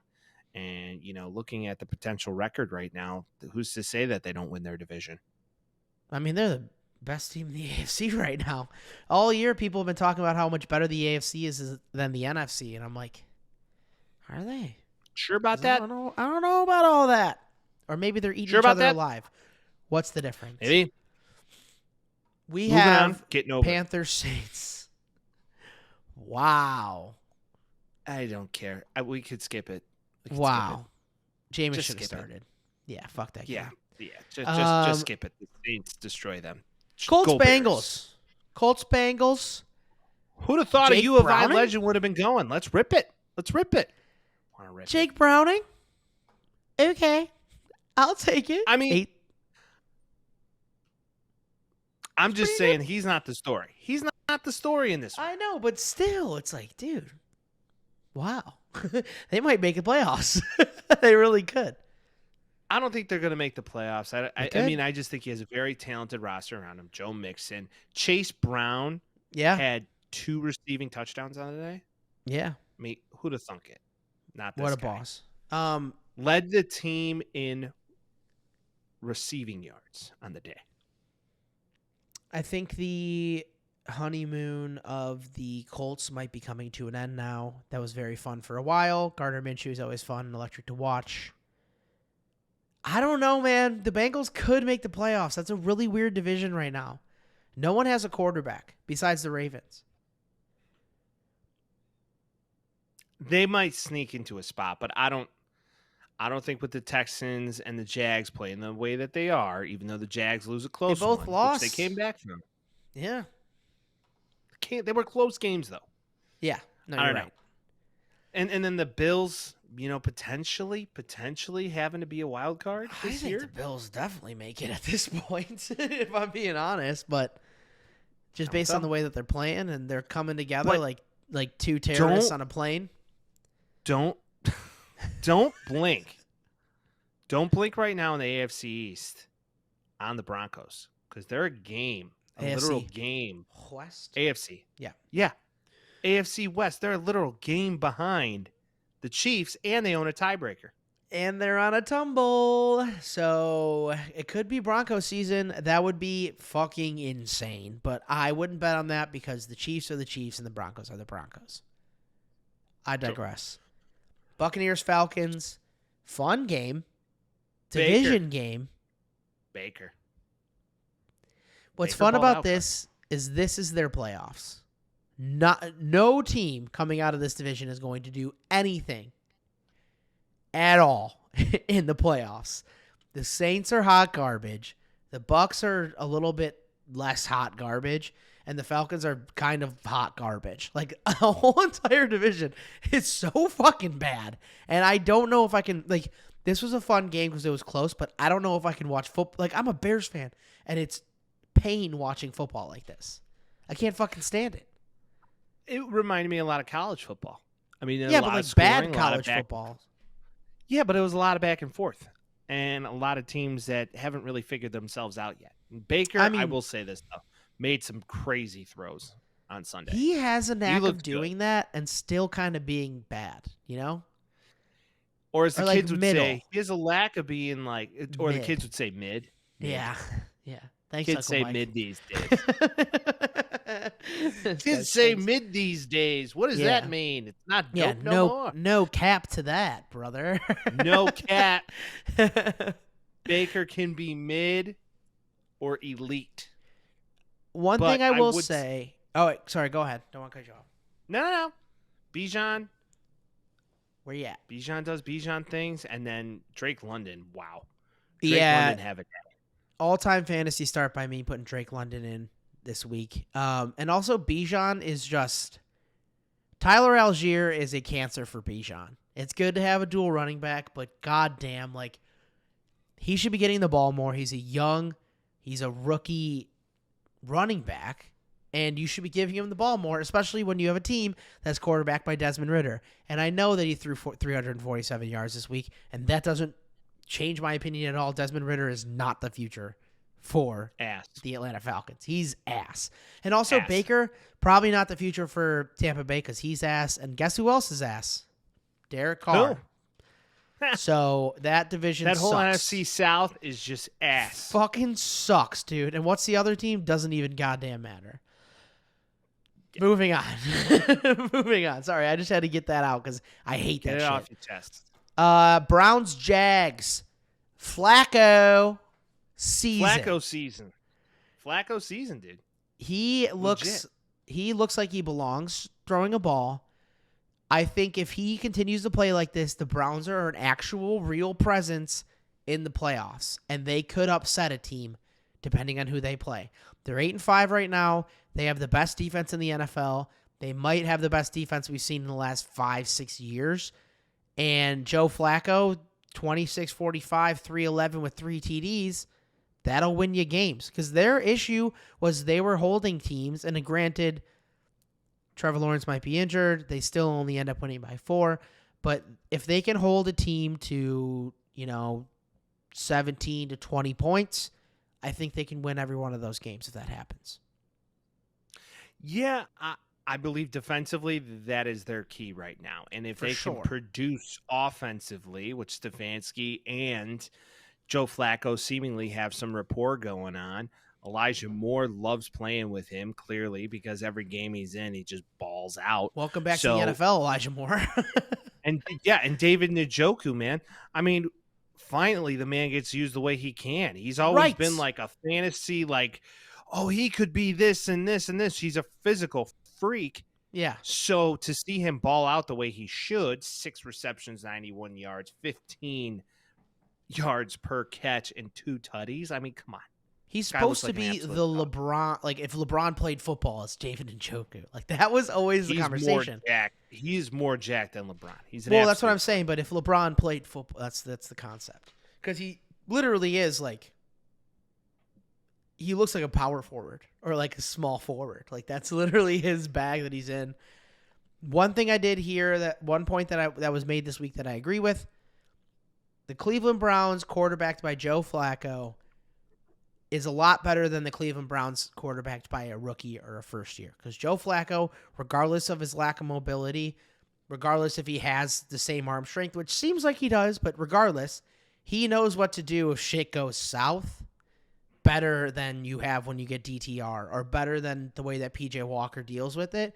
Joe Flacco, at the very least, isn't going to make the mistakes that are going to ruin them, which I think is important when looking at this. Veteran presence, to your point, guy plays his ass off, absolute animal. When we're Imagine if they had Nick Chubb.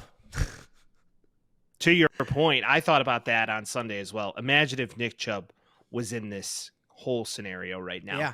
They might be looking like a team. Because Flacco, he just needs to score you not even this many points per week.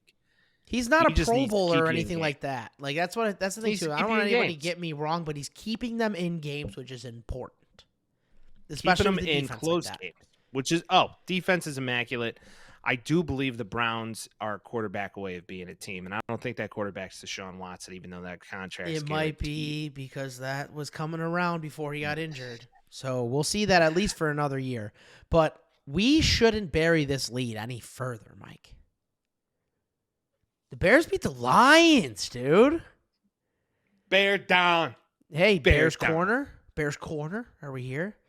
Can't do it. Yeah, he can do it. He can do it. All right. I'm jacked. I think Yeah. that we may have a quarterback. I don't know. It's I'm wearing so the Fields hard, jersey dude. to rep. I get super emotional about it. And to be perfectly honest, I just go quit playing games with my heart. Yeah. Because this kid comes out the past 3 weeks. And I mean, his numbers are good. If Yeah. you look at his body of work this season, and I just don't understand how, if he continues to perform at this level, how you get rid of him. Will he? Because he keeps doing this. And I'm with you. I like when this happens, but he keeps doing this. It keeps being like week 15, and we're like, maybe we found something. And then next year we'll wait 15 weeks, and it'll be like, oh, we figured something out. It's like, it's too late again, man. I don't know. We're going to be in a predicament because we are almost guaranteed the number 1 overall pick now because the Panthers are so fucking bad. Which is a good thing. And It's a blessing. I want to draft talent. I want to pick up Caleb Williams. I still think I'm on that train. I think Fields could be a trade piece, but I'm looking at this like, Jesus Christ. Like, why are you so, like, very specifically, offsides on the Lions. Field recognizes that, snaps the ball, absolute laser down to DJ Moore. Beautiful fucking throw. Just wonderful throw. Couple tight throws. He's able to run around, evade sacks, and make plays on the ground. Like, everything, if he could play like that all of the time, we are fucking good because the defense is playing so much better. Eberflus is halfway coaching a defense into keeping his job, which is terrifying. So, like, now it's just like we're in a situation where, like, they shouldn't be this good because they've been so bad for so long. But what are we supposed to do? Like, do we cheer for them? Like, what's going on? I feel like if you're the Bears organization, you have to draft Caleb Williams and you keep Justin Fields and you make it a competition. And then whoever plays better, you trade the one or the other. Chances are you wind up trading the guy that isn't as cost controlled, which would be Fields. Yeah. But if they both compete and they both look good and they both operate in the offense, I don't think there's a farts chance that Luke Getsy gets a second crack at it. No way. Screen passes are the fucking death of me. I can't do that anymore. In the Bears' final 4 games with the Flus being loose, which a lot of guys claim that they like him. I'm not one of those guys, but he's got the locker room for sure, though. He's got the locker room. A lot of guys seem to enjoy his messaging, which is good. Confused the hell out of me. I don't get it. So time will tell. Now, with all of that being said, you got the Browns, who's probably your toughest matchup, Cardinals. Yeah. Then the Falcons, then the Packers. So you go to Cleveland this upcoming weekend, and then you play the Cardinals at home on Christmas Eve, Falcons, New Year's Eve, Packers, January 7th. Those are all so winnable. What are we looking at? Are we going to get like the 15th pick on accident? Okay, here's the question. Dude, and by the way, they're still in the hunt. If some shit goes... No, but they are. Technically, if some shit goes south from some other NFC teams and the Bears just keep on accidentally winning, they could accidentally stumble into the playoffs. I'm not saying it's likely. I'm not saying it will happen, but the fact that it's possible right now is insane to me. Well, they have won 2 division games in a row, which is very enticing to get on this bandwagon. Now, they have destroyed us and teared our souls out of our chest before. So I'm weary to love again. I will say I would be excited, and I would be the first one with my Fields jersey on at a local sports bar cheering them on in a playoff game. Right. Defense, to your point, they're looking good. Jaquan Brisker had 16 tackles on Sunday. Jalen Johnson's playing. Yeah. Jalen Johnson's playing like a fucking Pro Bowler. Jaquan Brisker is tackling everybody. Montez Sweat, good trade. Looking like it. All right, I'll get behind it. I'll get behind it. Looking He's like looking it. like he's having a good season, and he looks like he didn't think like he wanted to be here, and now he's here, and he's like, okay, I can fuck with this. Well, because if you're a good defender on the Bears, like, you are loved forever. That's the thing. It's like, we love our defenses because that's all we have. And he's doing that. Well, and Tremaine Edmonds is coming around, too. I want to make that clear. He's coming around. Tremaine Edmonds has been around, right? I know, but this year he's been meh. He hasn't been the Bills' Tremaine Edmonds, but the last 3-4 weeks, you're like, okay, like, he's figuring it out now, too. TJ Edwards, like top 5 in the league in tackles.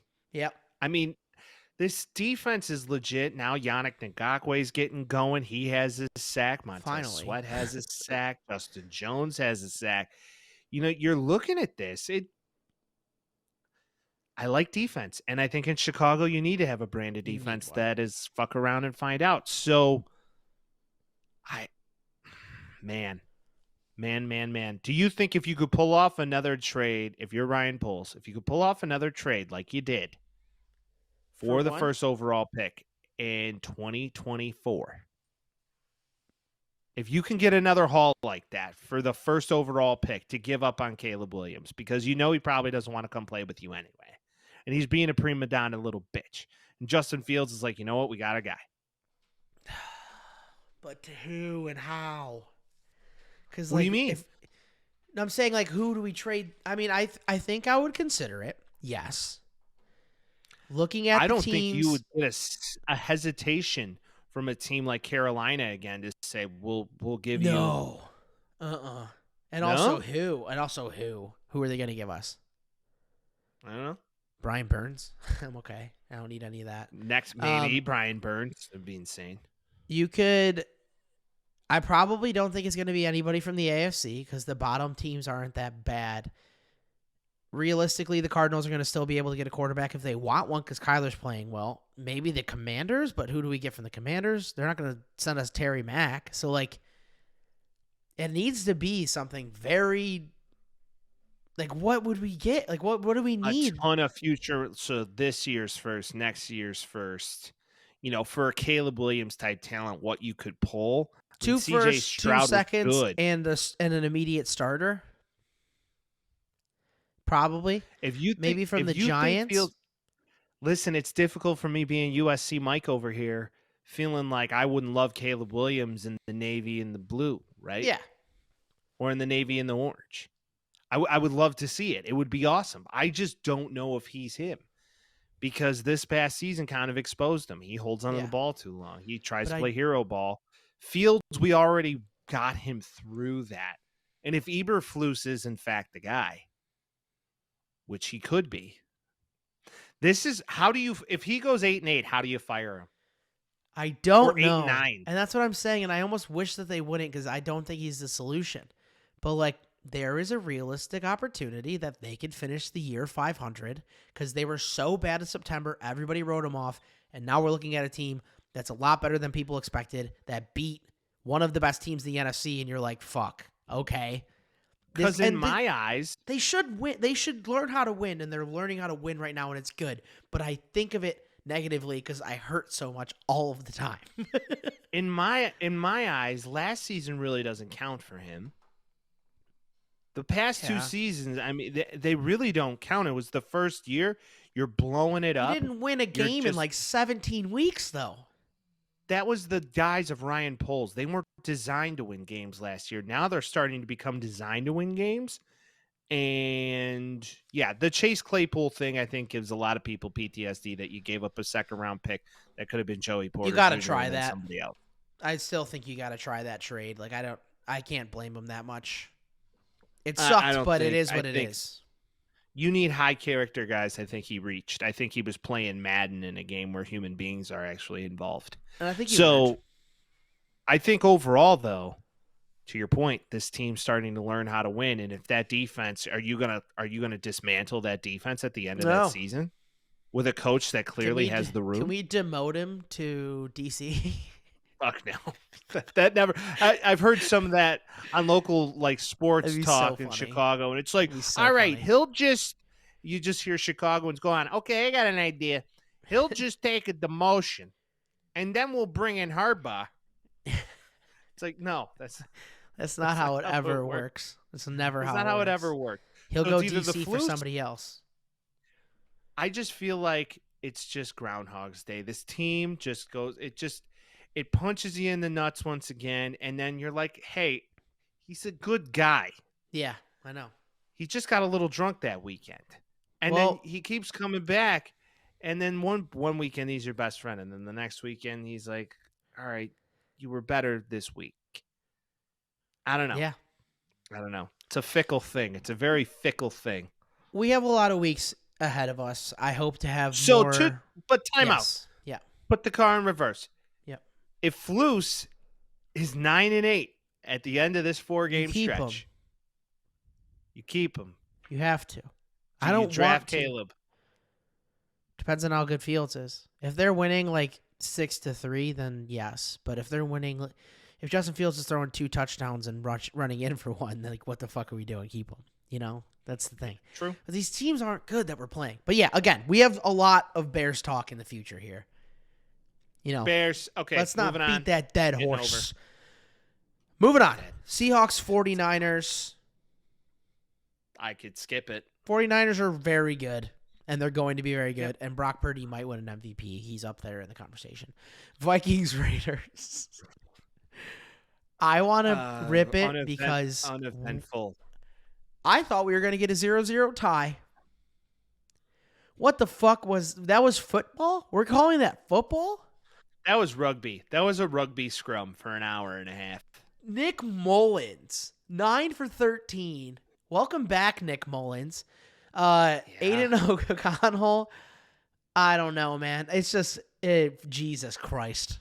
What a bad fucking I'm game. surprised they didn't put in Jimmy G. They're pretty rolling with Aiden McConnell. Yeah, I was like, what rolling. is he injured or did they just decide to bench him? Right? No, they just bench. Like I said, McDaniels last week, is like, I don't like Jimmy world. G. Yeah, McDaniels like, I don't like Jimmy G, and that's just what happened. And he left, and they still don't care. They're still not going to start him.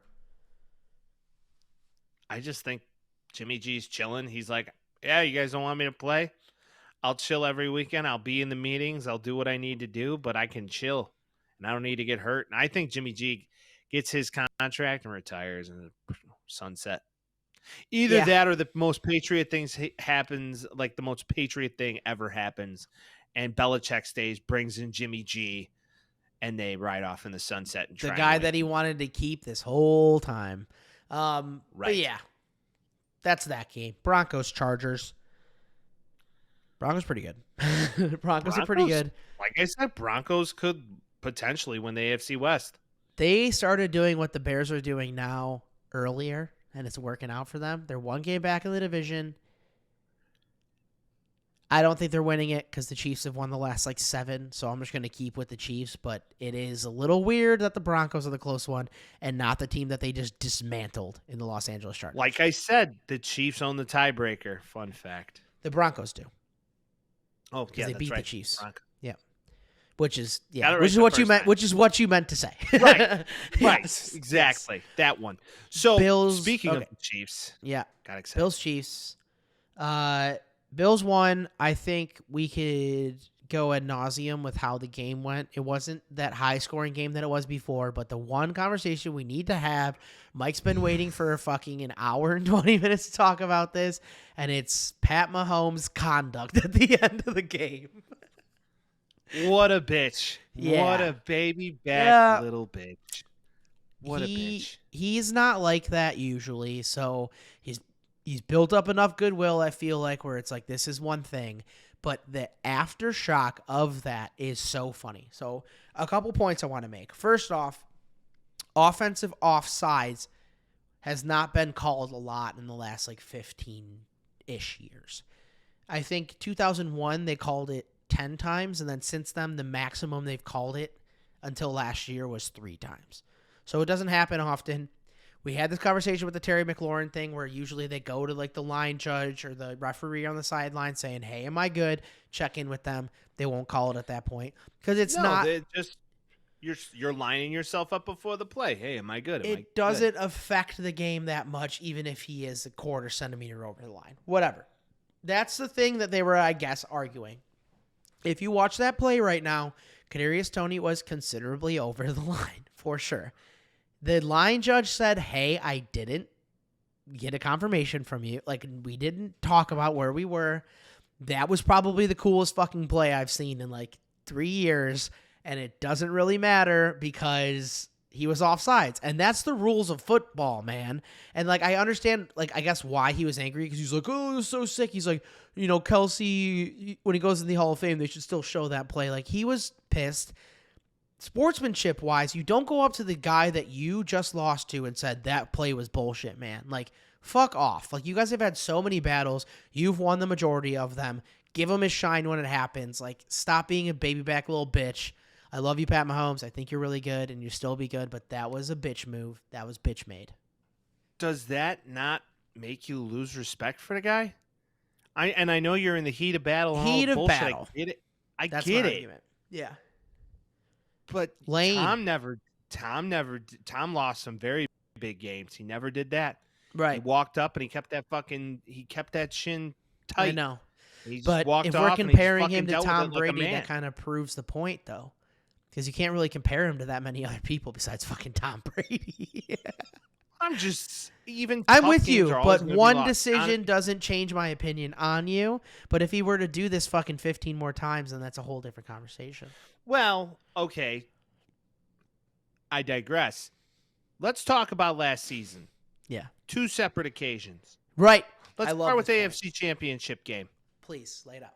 Uncle Mike's favorite thing to talk about. Nothing happened. The 2022 AFC Championship game, where Orlando Brown held the fuck out of that defensive end in Cincinnati. Doesn't get called. He runs, wins didn't the see game, anything. knee out. Right. You go back and watch the QB doc. It's apparent. It's right there. It's like, that's a hold. I didn't see anything. Okay, I digress. Now we go to the Super Bowl. Yeah. That alleged holding call, which was confirmed to be real after Mahomes throws his hands up in the air, fucking cries, they throw the flag. Okay.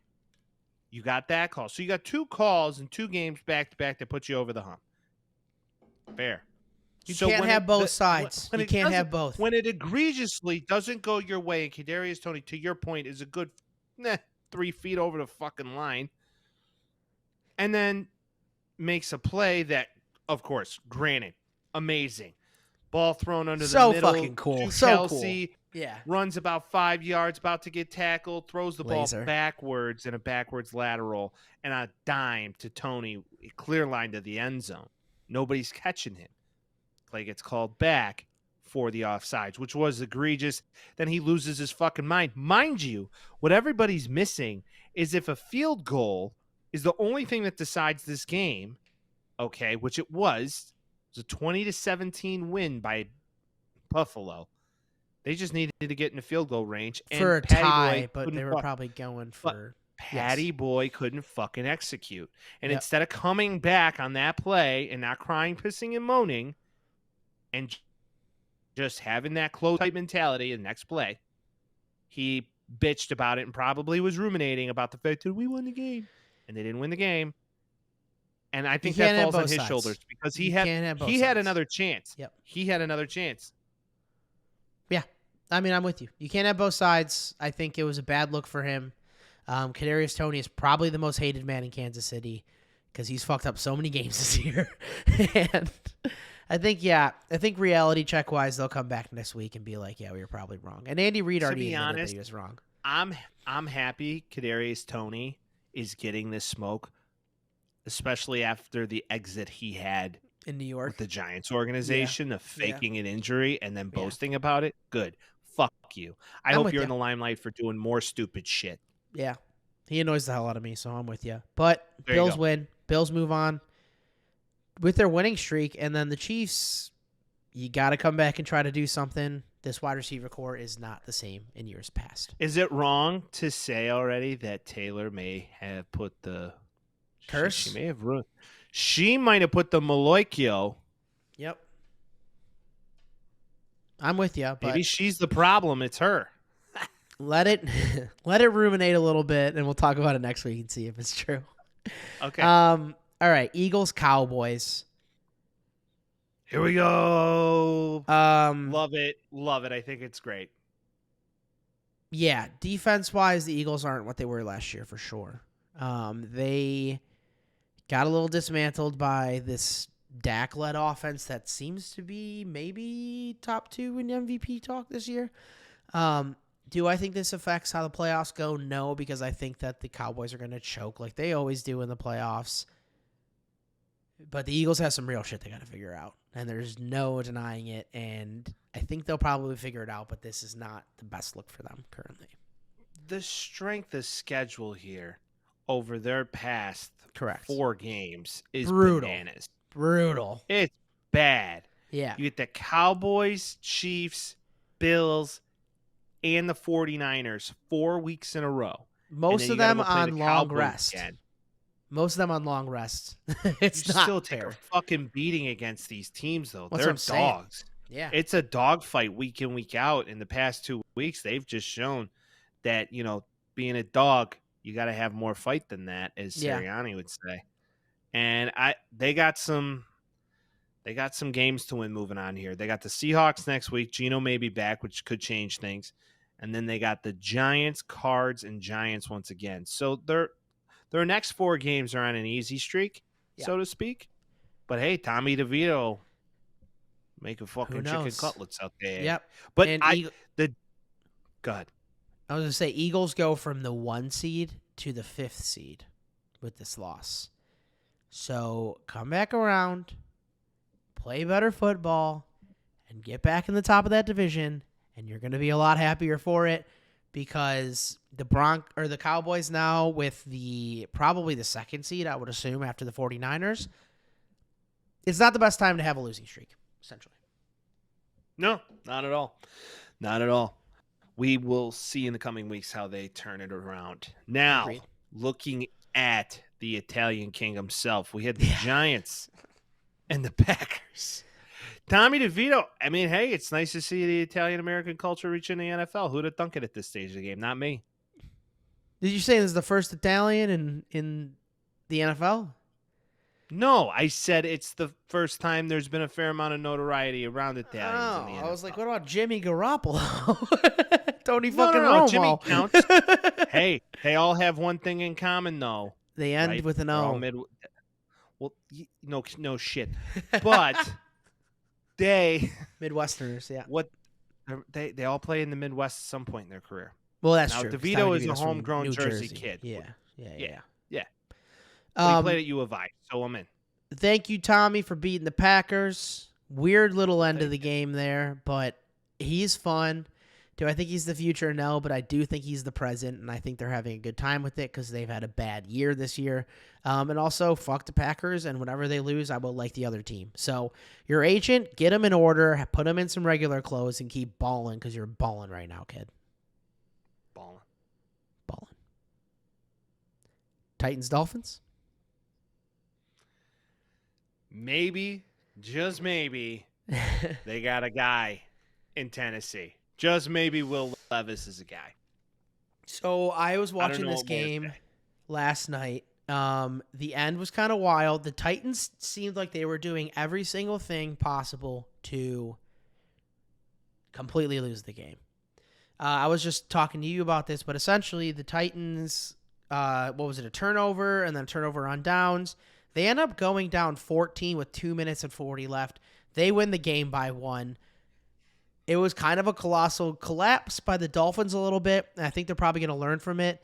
I am a little keen on them because I have been watching Hard Knocks with them at the in-season, but it was fucking cool to see the Titans come through and do something like this on a year that they haven't had a great year. And he did, like, Will Levis makes a bad call, turns it over.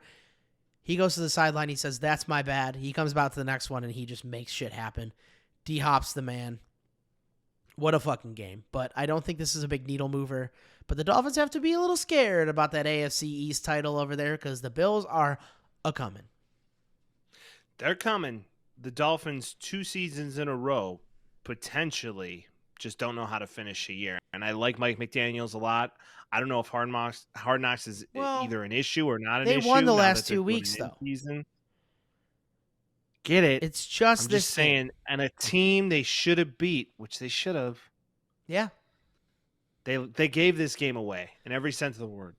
They went 0-4 in December last year. They're not going to go 0-4, which is nice in December this year, but they do. I understand. I'm just saying 2 years in a row, December. I'm with you. Yeah. And they got a strength of schedule coming up. Jets team that's playing great defense. And then you got the Cowboys, the Ravens, and the Bills. Yeah, not ideal.